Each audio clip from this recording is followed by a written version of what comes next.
I need to tell you what happened to Pinewood, Vermont. Not the official story you might have heard on the news about extreme weather and emergency evacuations. The real story. Because if this ever happens again, if you see the same warning signs I ignored, maybe you'll know to run before it's too late.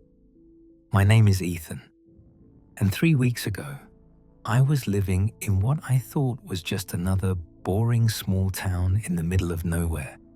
I'm 22, dropped out of community college after a year because I couldn't figure out what I wanted to do with my life.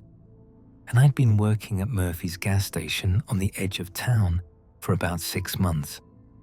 It wasn't much, but it paid my rent for the tiny apartment I had above Henderson's hardware store on Main Street.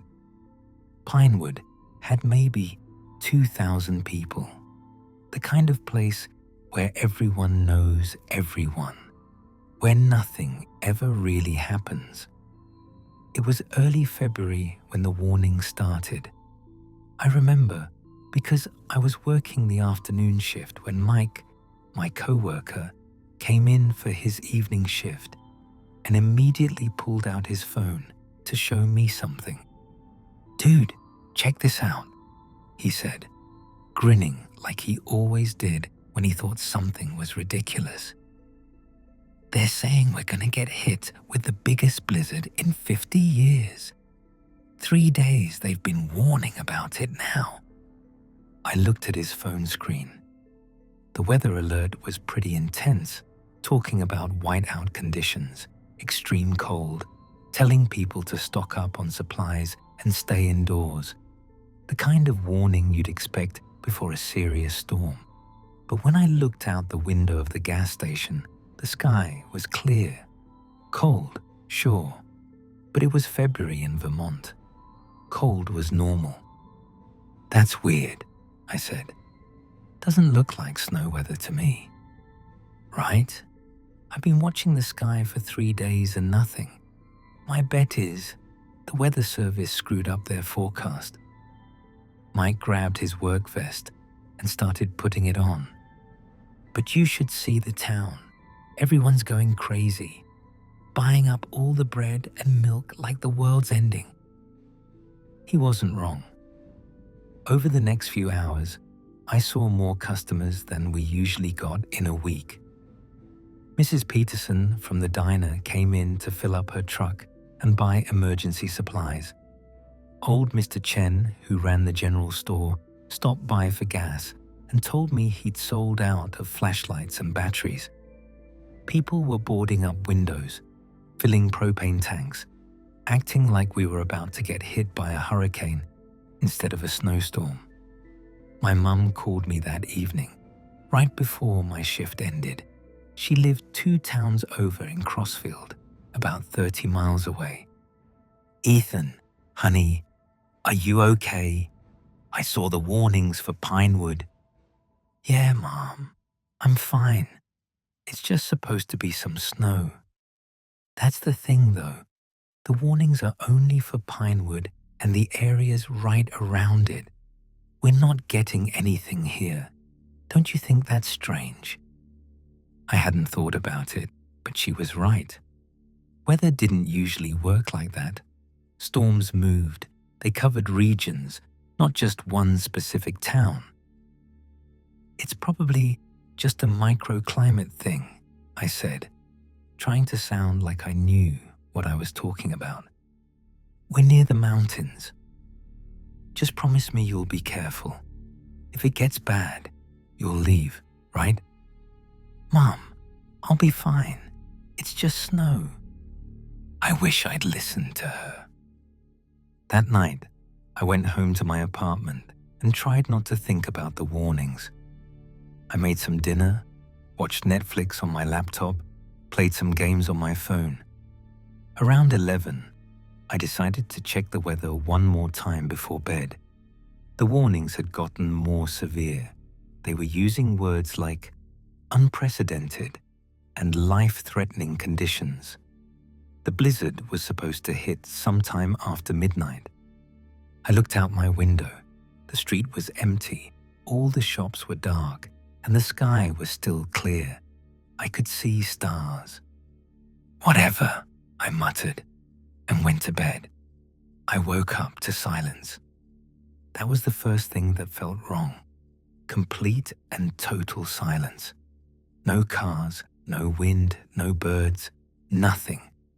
I'd lived in Pinewood long enough to know that there was always some kind of noise, even early in the morning.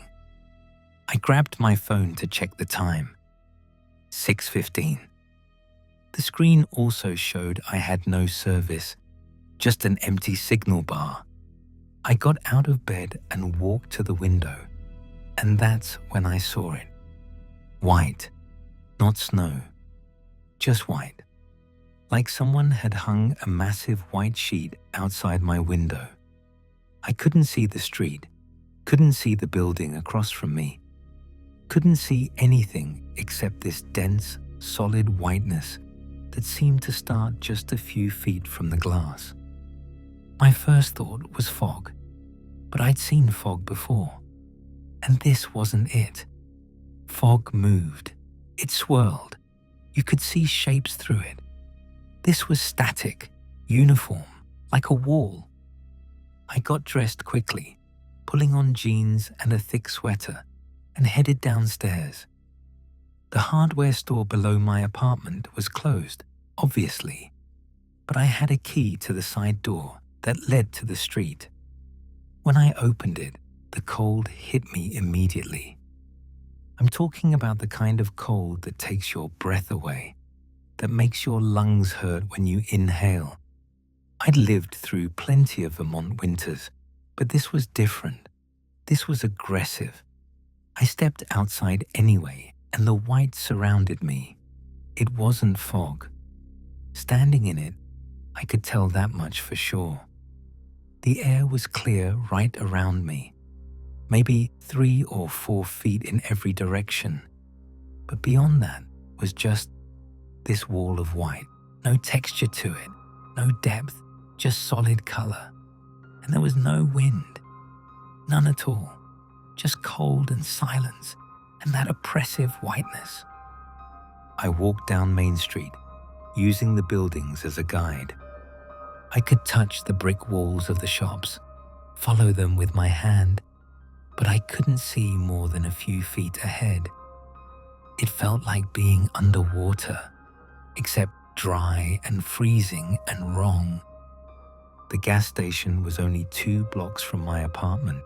When I got there, I found the door unlocked, but the place empty. Mike's car was in the parking lot. I could make out its shape through the white, but Mike wasn't there. I called out for him a few times, my voice sounding flat and dead in the weird atmosphere, but got no response. I was about to leave when I heard voices. I walked back out onto Main Street and saw shapes moving through the white. As I got closer, they resolved into people, maybe a dozen of them, all bundled up against the cold, all looking confused and scared. Mrs. Peterson was there. So was Chris, a guy around 30 who lived a few houses down from me and worked construction. A few others I recognized from around town. "What the hell is this?" Chris asked when he saw me. His breath came out in huge clouds of vapor. "This isn't a blizzard. Where's the snow?" "I don't know," I said. "Has anyone tried to leave town?" Mrs. Peterson nodded, her face pale. I did. Got in my truck and headed toward the highway. The white just keeps going. I drove for maybe 10 minutes and couldn't see anything. No road signs, no landmarks. I got scared and turned back, followed my own tire tracks. "Cell phones don't work either," someone else added. "No signal at all." We stood there in a group, everyone talking over each other, trying to make sense of what was happening. Someone suggested it was some kind of weird weather phenomenon. Someone else thought maybe it was pollution from something. some kind of chemical leak. All the explanations sounded hollow. Eventually, we decided to go to town hall. Mayor Frank would know what to do, or at least that's what we told ourselves. Town hall was another 3 blocks away. We walked together, staying close, nobody wanting to be alone in the white. The temperature seemed to be dropping as we walked. I was shivering even with my heavy coat on. We found Frank inside the town hall, along with maybe a dozen other people. He was an older guy, late 60s, had been mayor for as long as I could remember. Usually, he was pretty calm and collected, but when we walked in, I could see the worry on his face. "Everyone stay inside," he said. "I've been trying to reach the state police, the weather service, anyone, but the phones are dead. Power's still on for now, so we have heat. We just need to wait this out." "Wait what out?" Chris demanded. "This isn't a storm. There's no snow, no wind, nothing. What are we waiting out?" Frank didn't have an answer for that. We spent most of the day at town hall. People came and went, heading back to their homes to get supplies or check on family members. By afternoon, I was getting stir-crazy and decided to head back to my apartment.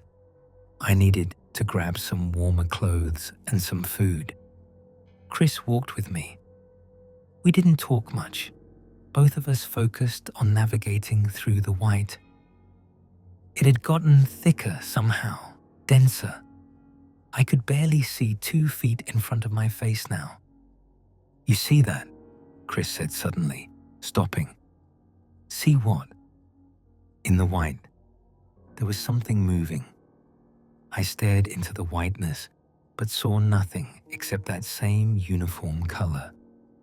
"Probably just your eyes playing tricks. This stuff messes with your vision." "No, man. I saw something. It was tall and thin, and it was moving weird, like not walking normal." A chill ran down my spine that had nothing to do with the cold. "Let's just get inside." We hurried the rest of the way to my apartment. I grabbed clothes and some canned food from my kitchen, stuffing everything into a backpack. Chris waited by the door, looking nervous. "You staying at town hall?" I asked. "Yeah. My wife went to visit her sister in Burlington yesterday, before this started. I keep trying to call her, but nothing goes through. I just want to make sure she's okay." "I'm sure she's fine. She's not here, so she's safe." We headed back to town hall together, but on the way, we heard it. At first, I thought it was wind, but it wasn't. It was more like breathing. Deep, slow breathing, coming from somewhere in the white, everywhere and nowhere at once.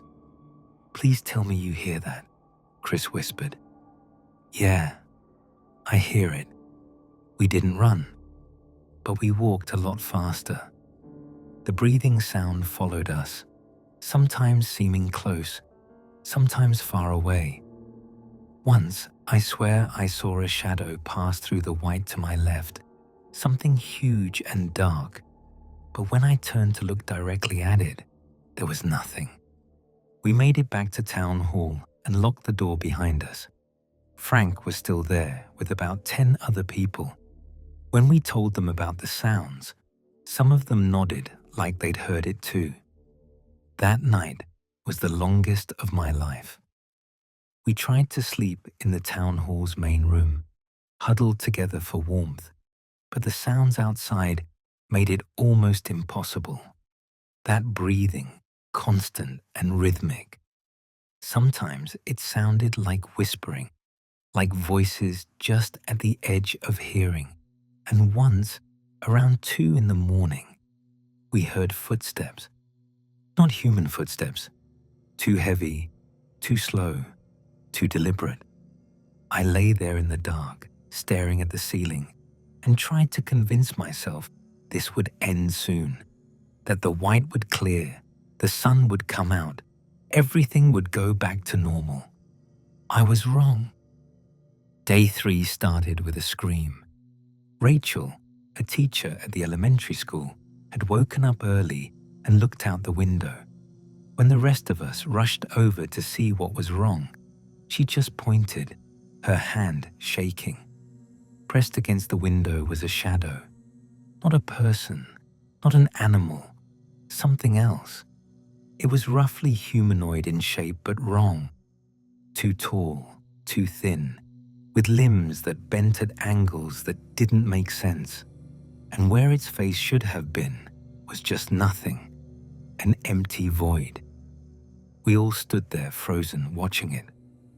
Then slowly, it pulled back and disappeared into the white. "We need to leave," someone said. "We need to get out of here right now." "And go where?" Frank asked. "Into that? At least here we have walls and heat." But the heat was becoming a problem.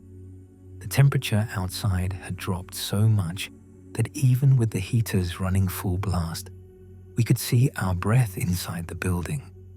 Ice was forming on the windows from the inside. That's when people started suggesting we gather everyone in town, that safety was in numbers.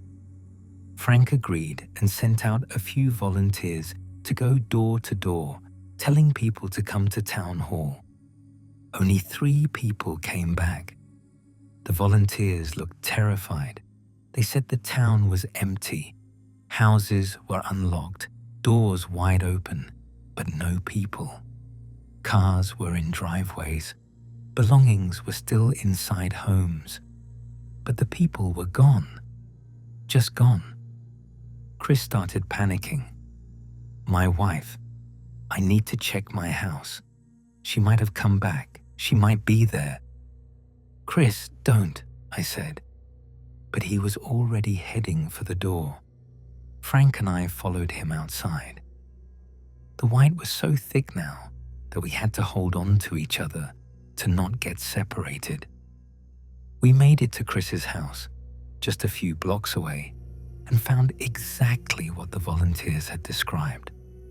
Door unlocked, lights still on, but no one home. Chris went through every room, calling his wife's name. Nothing. We were heading back to town hall when we heard her. "Chris! Chris, honey! Where are you?" It was his wife's voice coming from somewhere in the white. Chris stopped dead in his tracks. "Melissa? Chris, I'm lost. I can't find the house. Please help me." He started walking toward the voice. I grabbed his arm. "Chris, don't. That's not her. She's in Burlington, remember? But I hear her. She needs help. It's not real." He pulled away from me and took another step toward the voice. Frank grabbed his other arm. "Son, Ethan's right. Your wife is safe at her sister's place. That's not her." The voice called again, closer now. "Chris, please. I'm so cold. I need you." Chris broke down crying, but he stopped walking toward it. We dragged him back to town hall. By that afternoon, there were only 8 of us left. 8 people out of a town of 2,000. Everyone else was just gone. We sat in the main room, trying to stay warm, trying to figure out what to do. That's when Frank finally told us the truth. "This happened before," he said quietly. 50 years ago. My grandfather lived through it." Everyone turned to look at him. He told me about it when I was a kid.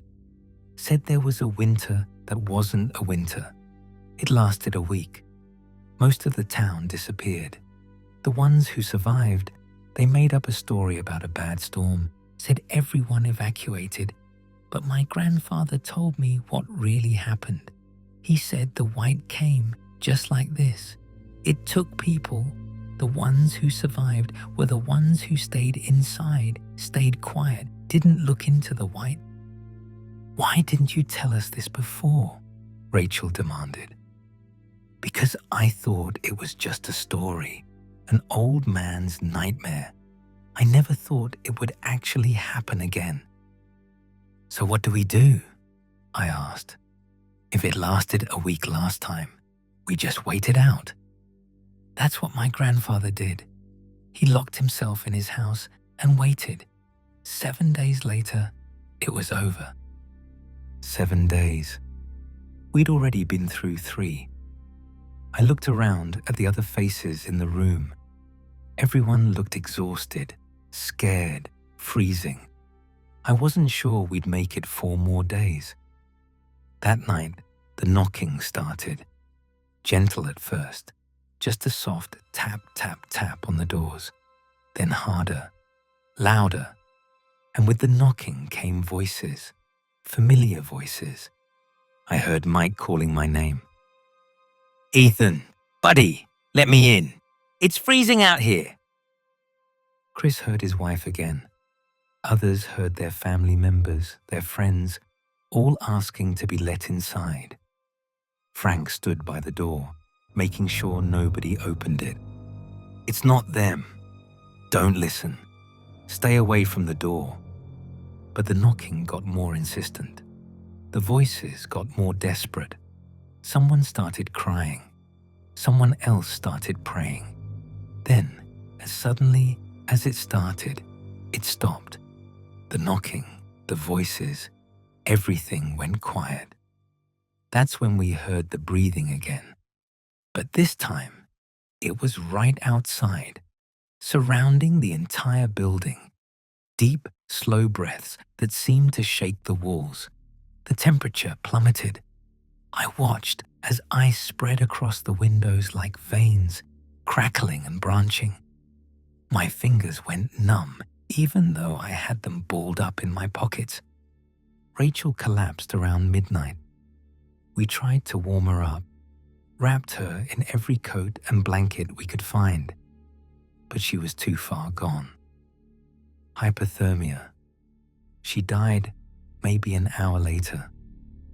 By morning of day 4, there were only 5 of us left. Me, Chris, Frank, and 2 others whose names I'm ashamed to say I can't remember. We were all in bad shape, shivering constantly, barely able to think straight from the cold. Frank was still trying to keep everyone calm, but I could see he was fading too. Chris hadn't spoken in hours, just sat in the corner, staring at nothing. I made a decision. I'm leaving, I announced. Frank looked up at me with tired eyes. That's suicide. Staying here is suicide. We're freezing to death. At least if I go, I have a chance of finding help. The white took everyone who went into it. Then I'll be careful. I'll stay quiet. I won't look at anything. But I can't just sit here and wait to die. Chris suddenly spoke up. I'll go with you. Got nothing left here anyway. Frank looked at both of us for a long moment, then nodded slowly.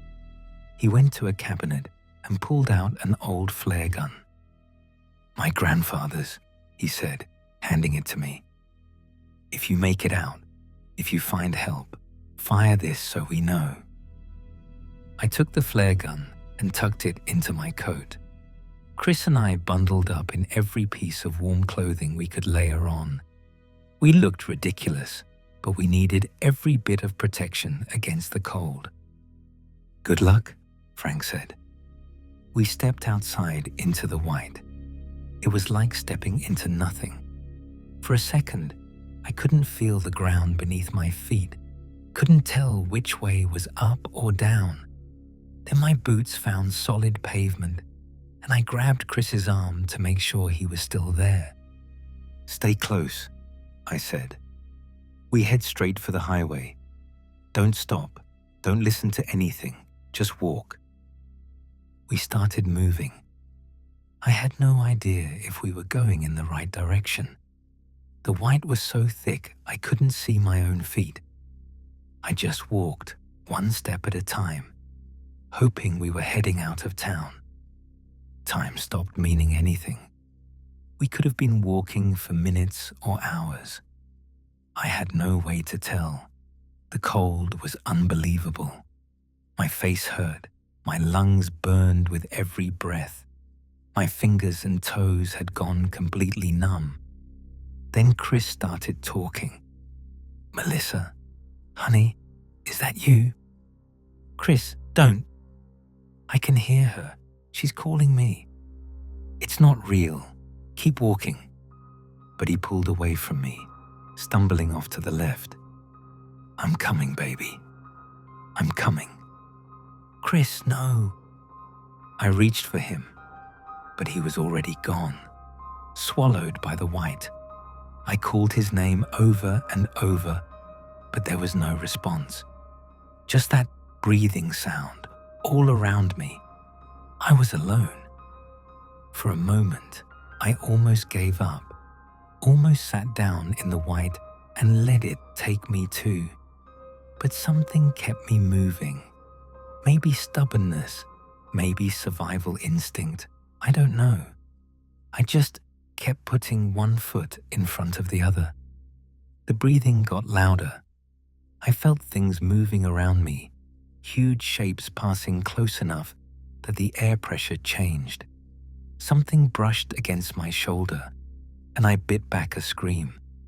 I remembered Frank's grandfather's advice. "Stay quiet. Don't look." I kept my eyes down, focused on the ground I couldn't see, and walked. My legs were giving out. I was stumbling now, barely able to stand.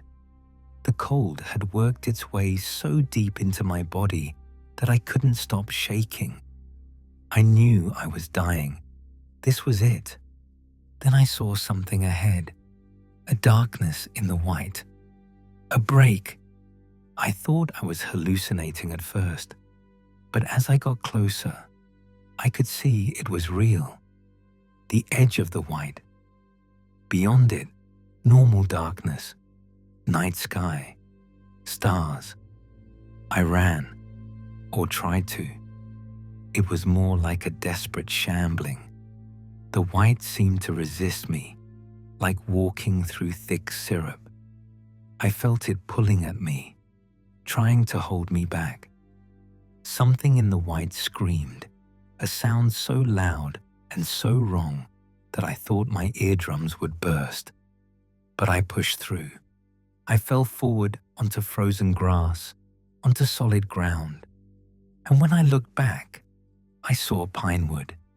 The town was there, all the buildings standing, but it was surrounded by a dome of white, like a snow globe, except the white was on the outside, trying to get in. Or maybe it was on the inside, trying to keep everything trapped. I got up and ran. My body was so cold I could barely move, but I ran anyway. I had to get away, had to find help. The highway was maybe half a mile from the edge of town. I made it there just as a semi-truck was passing. I stumbled into the road, waving my arms, and the driver slammed on his brakes. "Jesus, kid, you okay?" he asked, jumping out of his cab. "Pinewood," I managed to say through chattering teeth. "Something's wrong. People are dying. Need help." He got me into his truck, cranked up the heat, and drove to the next town. Called 911 on his radio. I must have passed out because the next thing I remember is waking up in a hospital. They told me I'd been found suffering from severe hypothermia and frostbite. Lost 3 toes on my left foot. Could have been worse. Emergency services went to Pinewood the next day. I begged them to hurry, told them people were trapped there, but they said they had to wait for the weather to clear. By the time they got there, the white was gone. They found the town exactly as it should be. Buildings intact, cars in driveways, everything normal. Except there were no people. Not one single person. They searched every house, every building, every car. Empty. No bodies, no blood, no signs of struggle. Just empty. They questioned me for days. I told them everything, exactly what happened, but nobody believed me. They said I'd been suffering from hypothermia-induced hallucinations, that the extreme cold had made me confused. The official report said that Pinewood had been evacuated due to an extreme weather event, and that the residents had relocated to various other towns. But I know that's a lie. I know what happened. I know what I saw. They never found any of the people.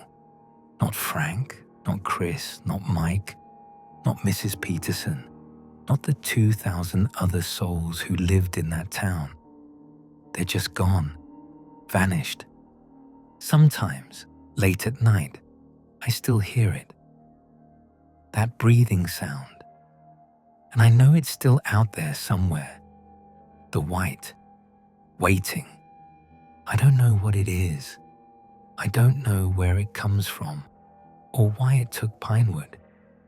Maybe it's happened before in other places, other towns that just disappeared from maps and memory.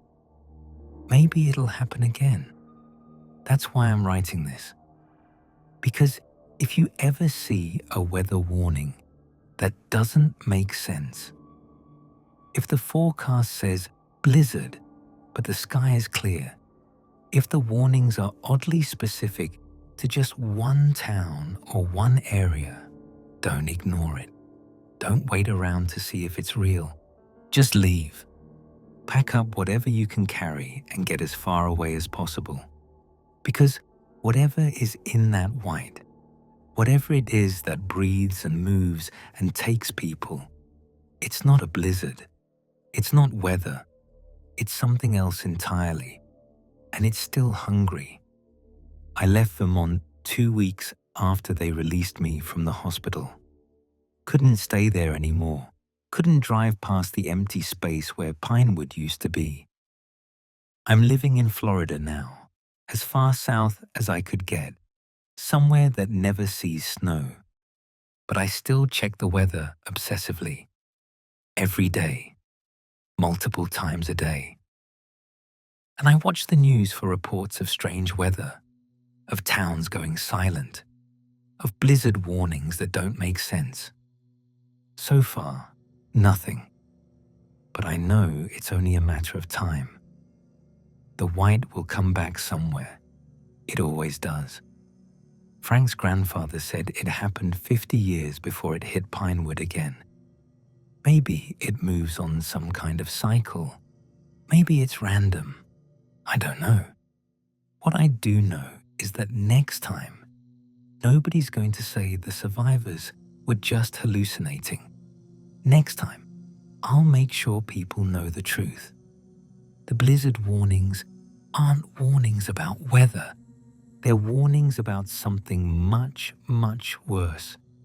And if you ever get one, if you ever see those warnings that don't quite make sense, please, I'm begging you, don't make the same mistake I did. Don't wait to find out what's in the white. Just run.